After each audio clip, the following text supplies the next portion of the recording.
ఉన్న ప్రతి కుటుంబాన్ని కూడా మీ కృపలో దర్శించి దీవెనకరముగా మార్చండి అయ్యా. వారు దీవించబడాలా, మేమందరము దీవించబడాలా.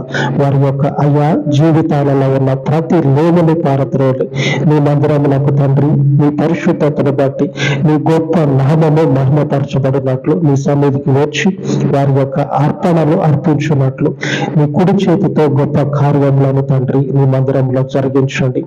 ఈ పరిచర్యని, ఈ ప్రార్థనలను అనుసరించుచు ఉన్న ప్రతి సహోదరుడిని సహోదరిని పేరు పేరున మీరు జ్ఞాపకం చేసుకునండి అయ్యా. ఈ దినపు దీవెనల చేత వారిని నింపండి. మీ పాదముల చేత ఈ ఉపవాస మనవులు ప్రతిష్ఠించి యేసు నామమున వేడుకొనుచు ఉన్నాను తండ్రి. ఆమేన్, ఆమేన్. నిత్యము కృప చూపగలిగిన దేవుని యొక్క శాశ్వత కాలపు కనికరము మనకు తోడయ్యుండును గాక. ఆమేన్, ఆమేన్.